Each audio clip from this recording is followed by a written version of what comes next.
I just wanted to make something clear.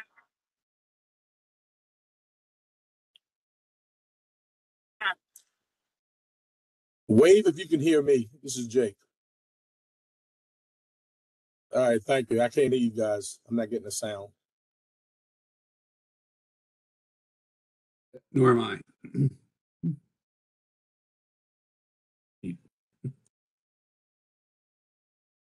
I can hear you, Pete.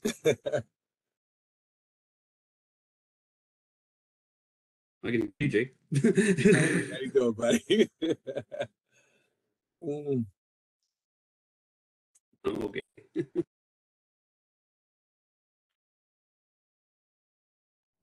Okay, can you hear us now? There we go. Yes. Okay, I great. saved the day. Right. Thank you, thank you. Bravo, bravo. All righty.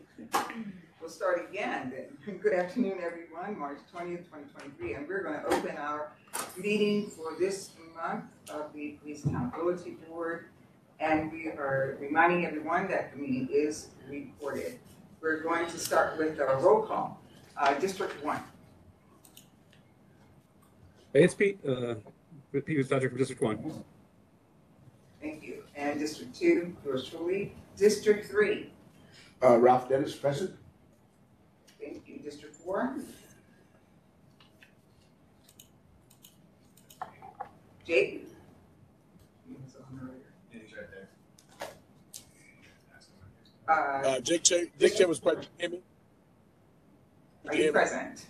Yes, I'm Okay, sorry. thank I'm hitting this mute button. And we will skip 5 and 6 and go to District 7. Dawn DeShaun-Feurer present. Thank you. And we have our 2 at-large members. Dawn. And Nigeria. Nigeria Rolling Ford present. Thank you. Thank you all. And we're going to begin. Everyone has a copy of the agenda for today. We're going to move forward with a report on the updates on the ACC and trial boards. All right. Thank you everyone for being here. Henry Callegary, the coordination manager for the PAB.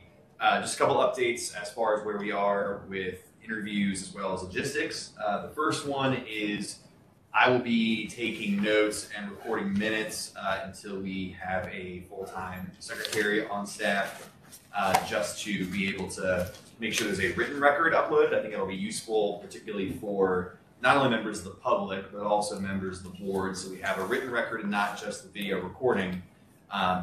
And I will be circulating those minutes after the meeting, and we'll obviously be voting to approve them absent any changes for the next April meeting. But they'll be made public before then, just so folks can, from the public, keep track of what we're doing here. As far as the ACC and trial boards, the nominating committee from the PAB has concluded their interview process, and there will be updates on that in new business. There'll be a motion to actually nominate the 2 members of the public who are the PAB's nominees to the Administrative Charging Committee. I have sent out via email just before the meeting the applications of the 2 members who have been recommended by the nominating committee. I put it in the email, but again, I asked that those be kept private because they do include identifying information, the phone number and address of the applicants. And so it's important that I think members be able to get an idea of the geographic makeup of the ACC, but at the same time, just make sure that those are not disseminated or that information is not shared. The names are obviously appropriate to disseminate, as well as the non-confidential information, but I want to make sure board members all got access to the same documents. The county executives nominating committee will begin hearing interviews this week for the 2 spots that the county executive nominates or selects rather members for the ACC. For trial boards, as a reminder, there is a civilian position on each trial board. Those interviews are ongoing with the PAB nominating committee as well, and updates will be, hopefully by April there will be some recommended applicants for applicants for that position. I'll cover in old business the updates on the 2 vacant seats on the PAB. And I did want to note that the agenda states the next meeting is on April 20th. It is actually April 17th, which is on the website, so it's accurate as the website. Again, third Monday of each month, barring holidays. And we'll make sure that, again, that everybody gets kept in the loop on that. But now we can turn things over to our guests. Yes. Unless there are any questions on those points. Thank you, and as noted on the agenda, our guest for today's meeting is the UMBC Police Chief partners and members, and we thank you for coming. Thank you for your time, spending the time with us, and thank you for agreeing to give us a presentation. So we'll turn it over to you. Appreciate the input. Of course. So my name is Bruce Perry. I'm the Chief of Police at the UMBC Police Department. The Board of Regents for the University Systems of Maryland decided that they wanted each university to transition from security to police. So everybody had to become a certified police officer, meaning they had to go through a police academy. And that's still the way it is now. So ever since 1975, we've been a full police department.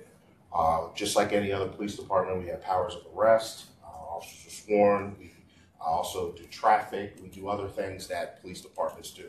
We are responsible for handling all emergencies on our campus and sending out emergency alerts if something were to happen to keep people notified.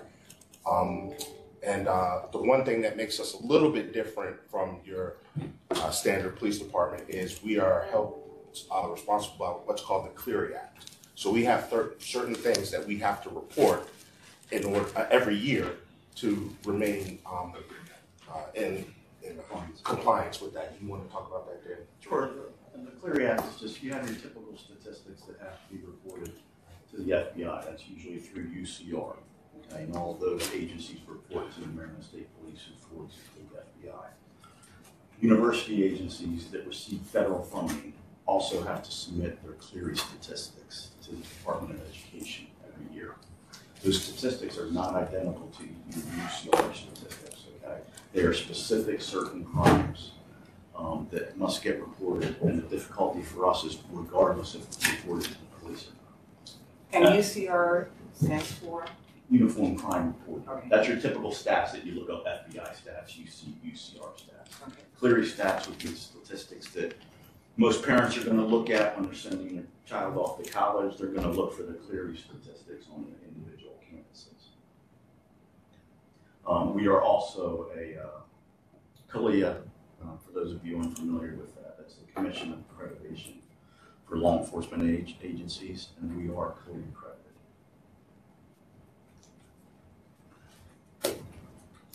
So that's kind of what we are in a nutshell, if anybody has any questions. So how do you interact with the community, and what are community relations now? How do you think they stand out with your enforcement at UMBC? So our officers do foot patrols. We attend different meetings around campus. We also hold events. We have our community outreach office that has a comfort dog. So that's a big positive thing on campus. A lot of students like to interact with our comfort dog Chip. And we do Pizza with Police, where we inform our community about safety, drugs, alcohol. We also do, we started doing active assailant trainings around campus to better make our staff and faculty aware of what they could do when something like that happens. And then one of the annual things we've been doing is partnering with our Office of Residential Life and doing like a cookout for a community cookout. So how do you think, or how would you measure or gauge because you're a community all within yourself, so big, how do you think your community policing and what the status of your community policing, how it's perceived now, compares with the overall state of the other counties policing of the general public? I think overall we have a good relationship with our community. We just had CALEA that Dan talked about earlier. Every year we have to open up a forum for our community to report in comments, accolades, criticisms about our department. And I just received some of those. It's a little bit of mix of both, but overall, I think it was more positive. The only negative parts were we have a student whose father is perceived to be a communist in China, and we had some protesters on campus, and that did not go well with the students. But because of the First Amendment, we have to be careful on what we can and cannot allow. So we allowed them to be on the campus at first. They weren't harming anybody. They just wanted to hold signs. And then there was an injunction taken against them, which said they couldn't do that anymore. So they had to move off to the edge of campus, and students didn't like that. But we had to allow them to exercise their First Amendment right. Anyone else have any questions? Mentioning the edge of campus, how far is your span of control beyond the actual campus properties? It's basically, you know, the ingress and egress from campus. We have a few properties off-site. We have what's called South Campus, which is about 1.5 miles away from our campus. We have a retail business called Okamoka that we lease down in Arbutus. And then we have, it used to be called the Columbus Center, but now it's the Rita Rossi Colwell Center, which is down in the Inner Harbor. Okay, so on those off campus sites, you integrate your authority with the Baltimore County Police? So if something goes wrong, there's both and or either or? Yes, Baltimore County usually is our Both primary backup. Gotcha. Okay. We are fortunate to have an excellent relationship with Baltimore County. I've heard of other universities having difficulty, but we've always worked very well with them. And they have a precinct on our campus. Oh. Right there at the entrance. I remember. Okay. Great. Awesome. Any other questions? I just would like to point out one thing that the board may not be aware of.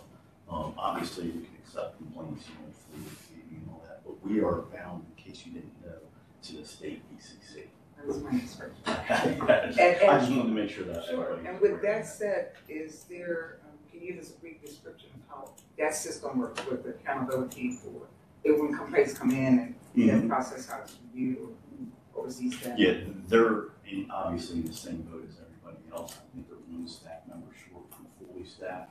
However, the chairperson for that did reach out to me, as he said he's reaching out to every state agency, so at least have a contact at this point in time until they get fully up and running. We've worked it out that anything that comes in complaint-wise will be a direct call to the chairperson at this point to notify them of that. He said they hope to very soon, within the next month or so, be fully up and running, have more standard operating.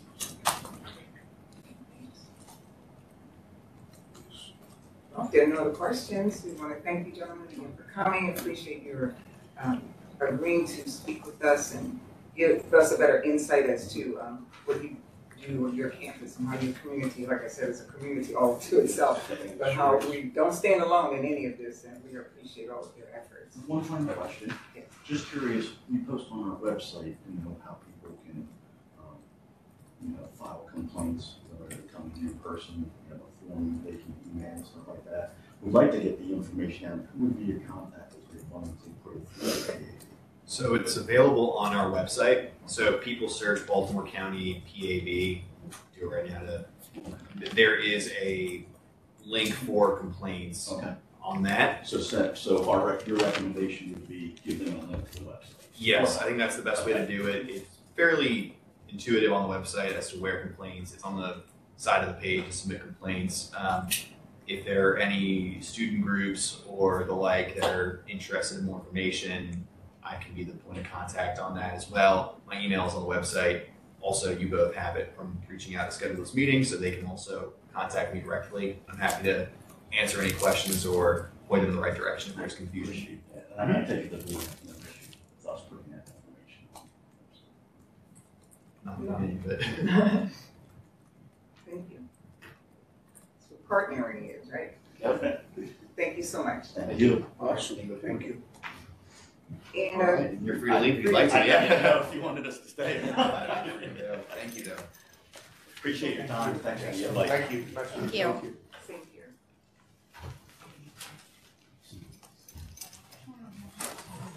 We're gonna proceed and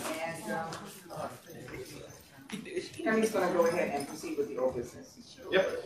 All right, so as it says in the agenda, and as everyone is aware, there are currently 2 vacancies on the Police Accountability Board.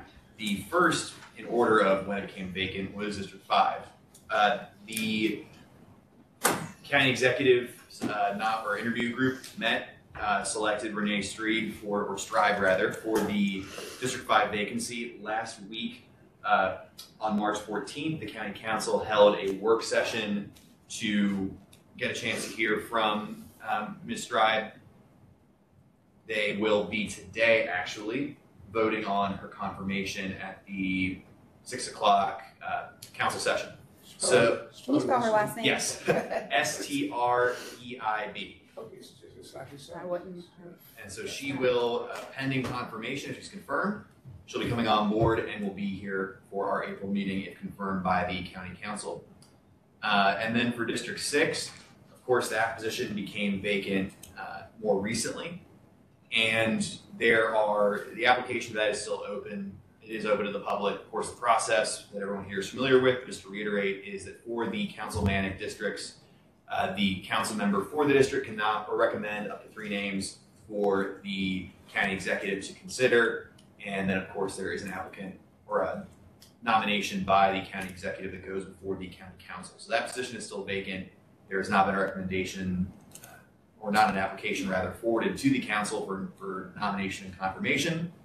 But I'll be keeping everybody updated as to the status of that. But again, hopefully we'll be at full strength very soon. Any questions on that? All right. So now turning to new business. New business. And are there any upcoming community events that anyone wants to report on, let us know about that you have scheduled or been approached for? We do have, as Henry mentioned, correction to the typo on our next meeting, and the date of our next meeting, and it is posted correctly on the website, is April 17th. Madam Chair, can I Yes, just for a sir. moment? Please forgive me. Before we go to the new business, I think this is old business. Where are we in terms of the additional training that we're supposed to be having? Back on Saturdays? This is mean Police the- Academy. The academy. Yes, yes. So that information, they will be reaching out directly to all the folks who signed up for it. So everyone signed up, and once those are, and there should be more information coming from the academy itself. I'll reach out if they haven't been in touch with folks. They haven't. Okay, they had told me they'd be reaching out, but I will make sure that they get on that if they. I'm sorry. No, I'm glad you. No, that's all right. I'll be reaching out to the officer in charge of that if they haven't been in touch.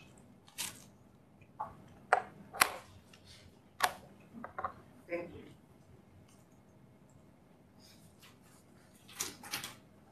And we were ending up with the date of the next meeting, April 17th, 2020. Okay? Trying to be right back here in this. And part of that is the recording is a little bit more difficult with the mezzanine, and it kind of creates some technical issues as far as the quality of that. So room 118, which we're in right now, not perfect for audio quality, but it is better quality, and it is also a little bit easier for members of the public to get to. It's not, you're not wandering upstairs looking for it. So Okay. We did have an addition to our new business. Now, Henry mentioned to those who came in earlier, and also in general to those who are on the WebEx, that the committee, the recommendation committee has met, and we are prepared to send forward the names of our 2 AB members, representatives on the ACC. And you do have their applications. If you would like, we could take another 5-minute break or recess, where so you can go over them a little more.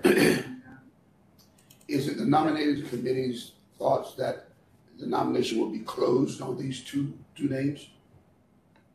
We certainly would send these 2 names. With intention that would close the nominating process? Yes.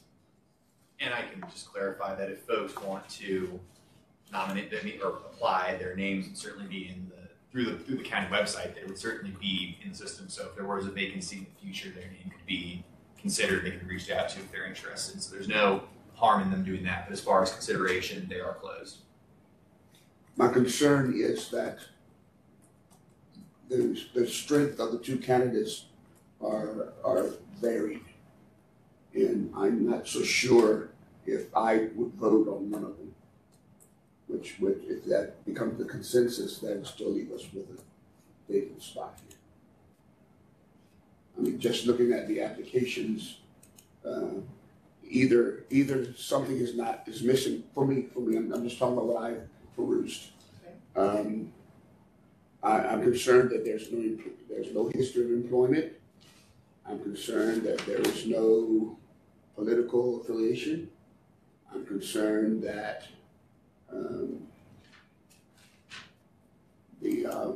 well, maybe that shouldn't be a concern.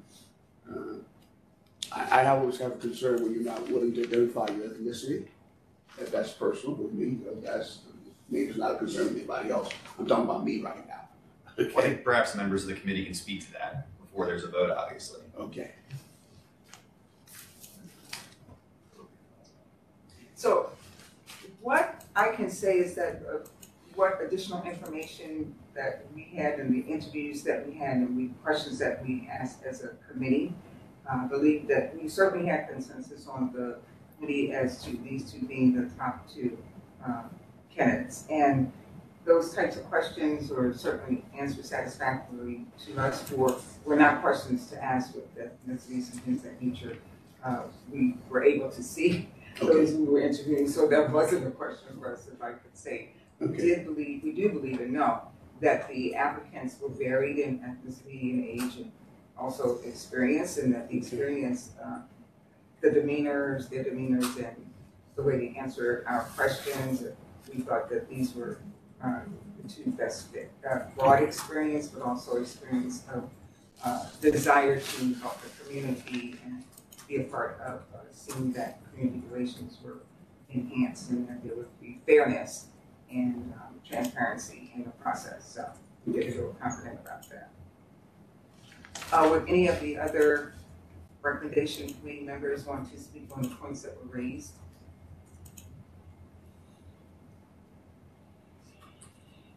I have questions related to what Ralph asked. Do we know the employment or date of birth of Tiffany?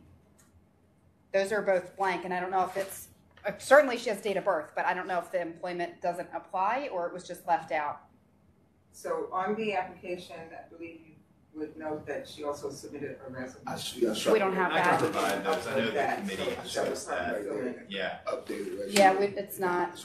She's currently the director of security at Goucher College, and her other training has all been in. Okay, So she's a police officer herself.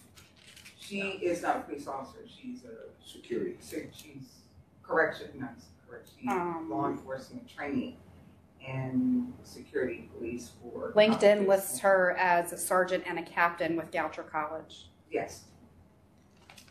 So she's former law enforcement. No, it's She not. said law It's not a enforcement police training. It's position. not police. I just want to clarify, Yeah. what her background is. That's what we don't know. Sure. So it sounds like they If don't the board as a have whole complete- wants. So what resume, everyone I would can probably send that to need you. are those who submitted resumes as well, so you would have all the information. You Okay. can see there's a link That on would that, help. on that form That would that help. you guys don't have access to, it looks like.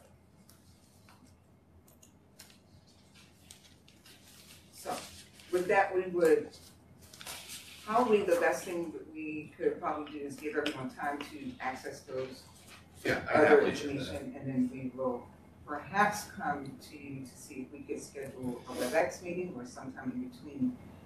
So we don't necessarily have to wait for the next meeting in order to make the motion for you to be able to move forward. To Dawn's point, the department at Goucher is a public safety department for the college. They're not sworn officers. It's not a law enforcement agency. It's more like security, emergency response, disaster planning kind of thing. Okay. So they're not. It's not a police agency, unlike UMBC or Towson.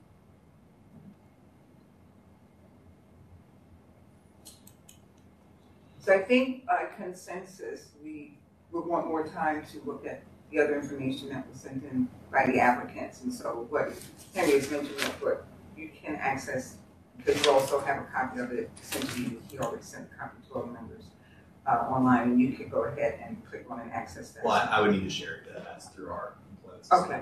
It would be a dead link to anybody. To anyone Yeah, else. but I can send that out. We'll And send then it it can be out. considered at a later meeting. So that's what we'll do, and I'll send it to you and everyone. I appreciate the discussion on the merit that there is probably lacking information right there that was sufficient for the application, but not for you to make up. We appreciate that, okay? Any public comments at this time? Welcome. Hi. Good afternoon. Can I just clarify something? Because I'm not sure I haven't heard conflicting information about the availability for application to the District 6 PAB position. That's still open? Yes. Okay. I got information that it was closed, and perhaps that was referenced to the ACC. But anybody can still apply to any of those 3 positions because you're keeping an open pool, if you will. Right? Yes. Yes. That's correct. That's correct. Peta, do you mind moving closer to the microphone over?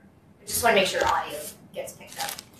Feel free to have a seat. Do you want to too. sit there? No, Yeah, no, go ahead. Yeah, we have Move on lots my of jump. chairs. Or sit by Lisa. Thank you very much. For clarifying that people can still apply for the positions even though these are being filled, and that the District 6 position is still open for application. Just to repeat for the microphone. And for the record, my name is Peta Rickus, and I live in District 6. I wanted to just comment today about an article that appeared in the Baltimore Banner this morning, because I want to suggest to the board that the context of your job is in the context of the real world.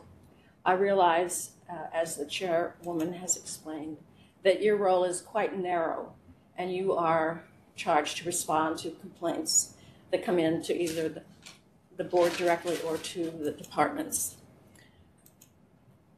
But the community lives in the real world, and in the real world, there have been so many instances that call into question the information that we get from law enforcement.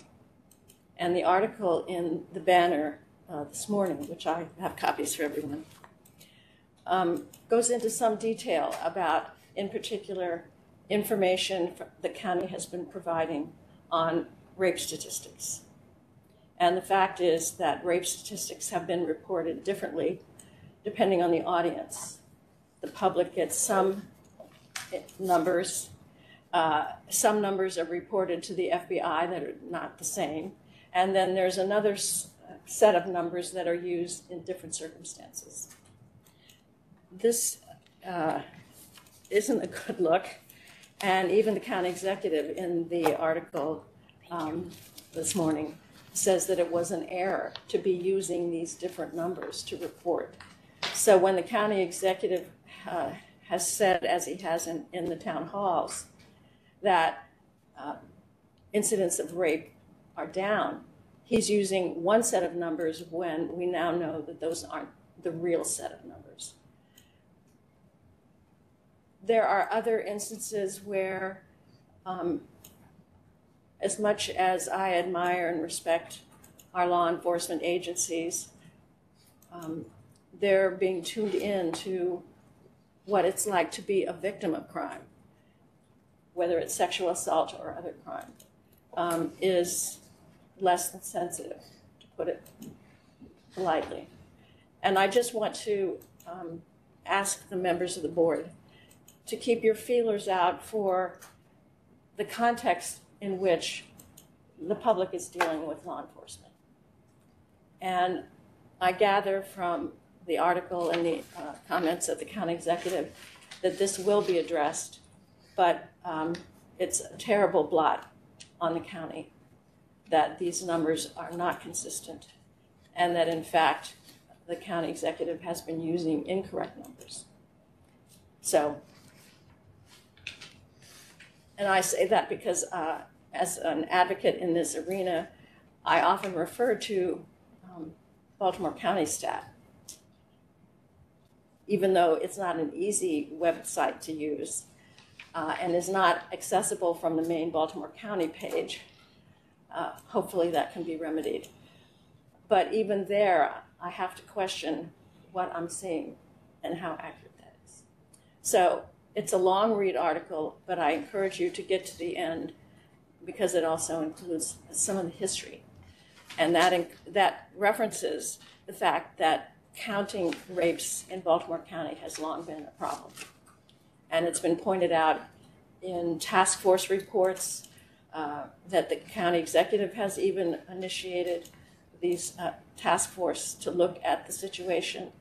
And even after task force makes recommendations, they aren't always implemented. And I'm addressing those comments to the state's attorney's office more so than the police department. But still, just understand that there are valid reasons for concern and skepticism on the part of the public. Thank you very much. Thank you. Thanks for sharing. Thank you. Thank you so much.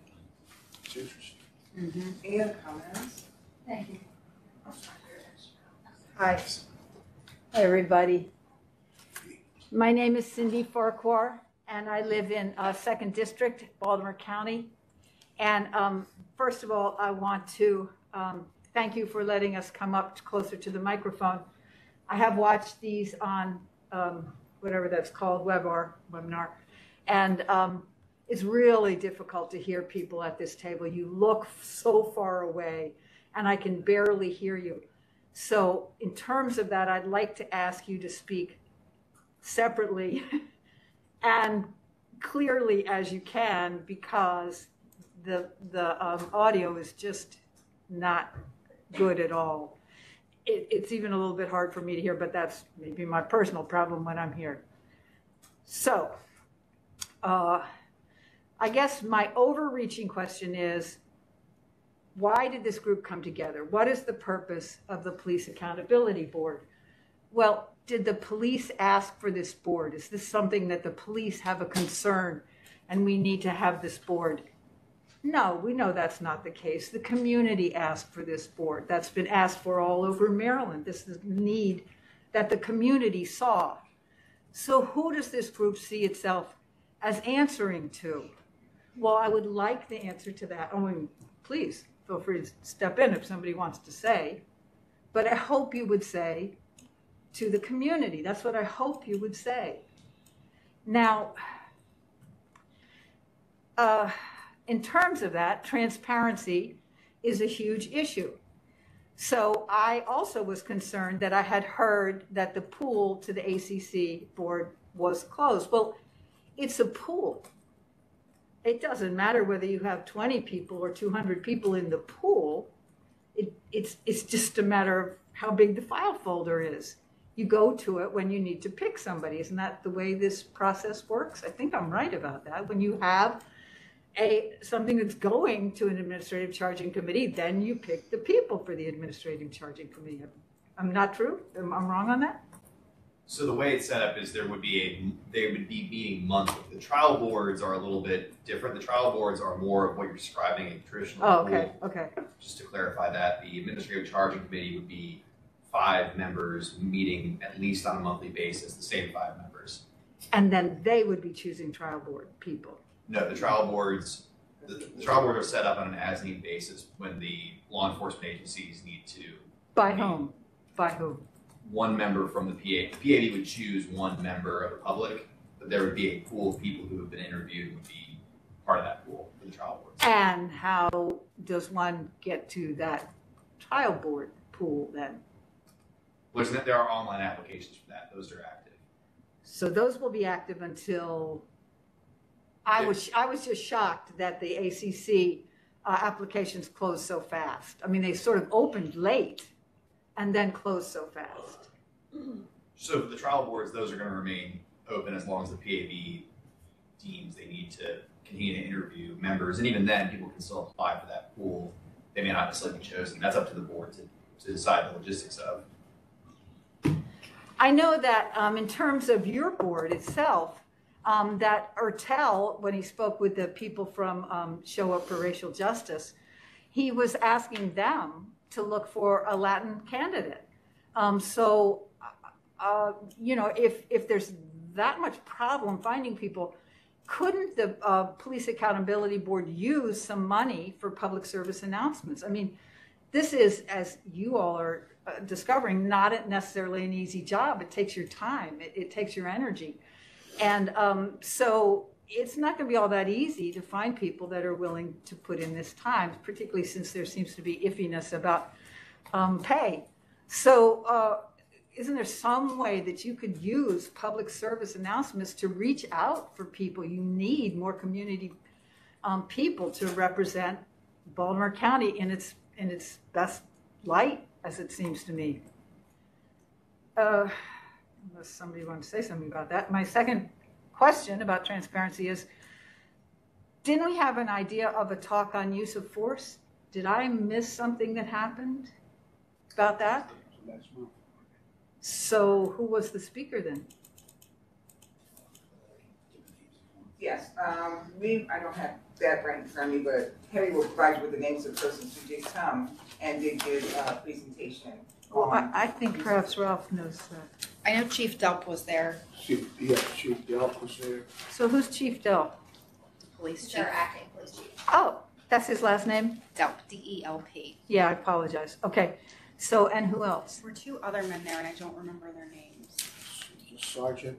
Joe somebody, maybe? Meg Ferguson, who was the chief of staff of the Baltimore County Police Department, was there, and I can pull the rest of the names up here from that. Okay, because And it's in the reporting as well as on the website. okay, I'm sorry about that. Trivet, I think. Who? Trivet. And who's Trivet? I don't know what position he holds or rank he holds, but it's Chief Dennis Delp, who's the acting police chief of Baltimore County. Meg Ferguson, who's the acting chief of staff. Captain David Trivet, who's the commander of internal affairs, and Sergeant Vincent Luther, who's the supervisor in the planning section. Of the police department. Yes. Baltimore County. Okay. Yeah. So let's go back to the overarching question. What is the purpose of the Police Accountability Board, and who do you see yourselves reporting to and responsible to? The community asked for this. The point is to improve policing in Baltimore County. The point is to bring the community on board with police so you can have cooperation. And we see 4 people were chosen to speak about use of force. Okay, so you did that. That's done. What about having it again with 4 people who were not on the police force? Would that not make sense? I know that a suggestion was the ACLU. I mean, there are plenty of people who work on judicial reform, and that's what you're part of. You're a movement. You're part of a movement, which is judicial reform.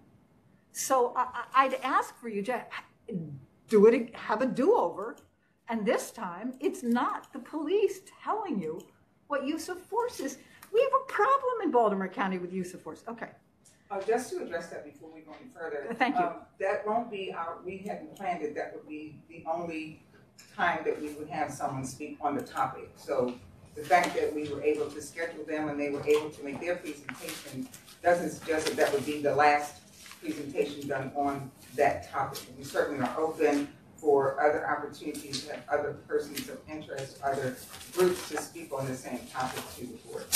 Well, thank you for that. Have you reached out to the suggestion that was made of the ACLU? And I know I also suggested that there are experts in our group who could speak to you. Have you reached out to either of those? And you are supplying us with contact information. You certainly will, and certainly isn't something we have taken off the plate. There are a lot of different topics that we said we would cover. We haven't taken that off the list, and we haven't said we Have- won't I'm- reach out, but to this date, to this moment, to your question, we haven't reached out for them to be on a business meeting or one of our board meetings as of this date. So you have not reached out. We have not. So you're saying you were able to schedule the police. You have no idea if you would have been able to I'm schedule not these saying other that we people. were not going to. You reach didn't out. try to, in fact, yet. At this point. You have not yet. It wasn't because we haven't tried.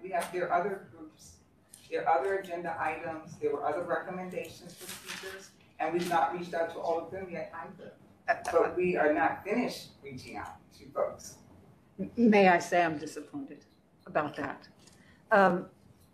And then may I see, minus the names, the applications or the answers to the questions on your recommendations to the ACC, your 2 recommendations that you're making to the ACC.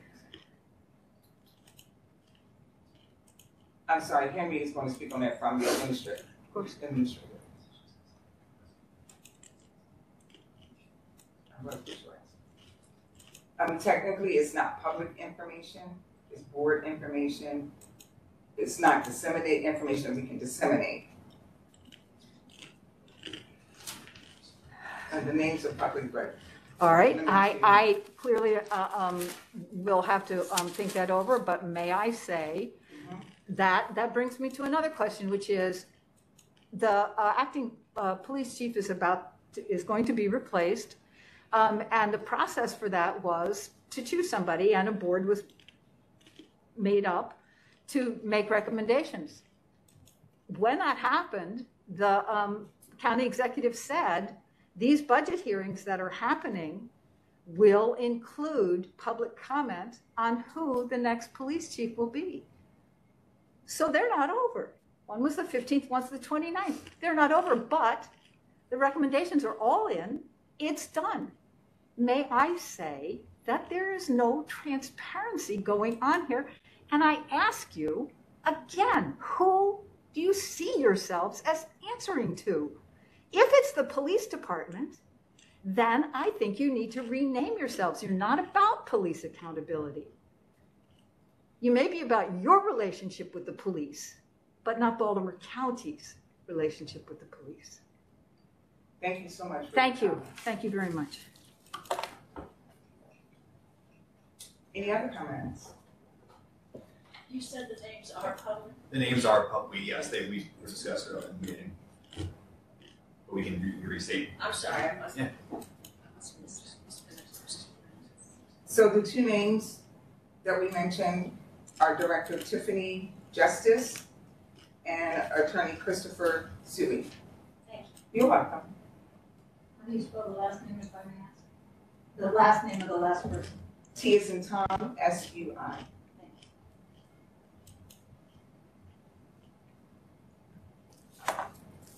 Well, thank you, everyone. If there's no other business, we entertain a motion to adjourn. I have just a question. Yes, ma'am? I noticed on the roster that Henry distributed after the last meeting, our term expirations were included the year, which I understand the need for a staggered exit for everybody. How were those determined?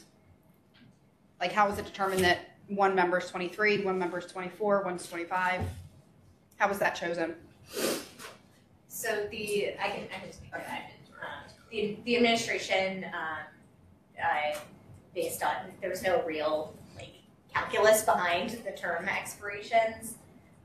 So we just knew that we had to stagger them, and that's how we addressed it. It was not, there was no real thought to it. I was just curious.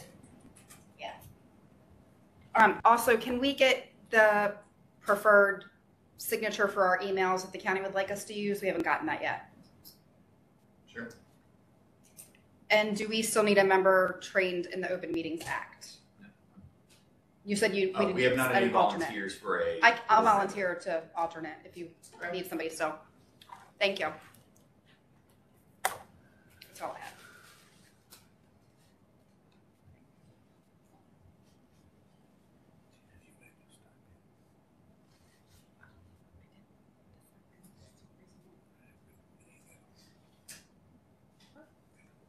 Any other comments before we,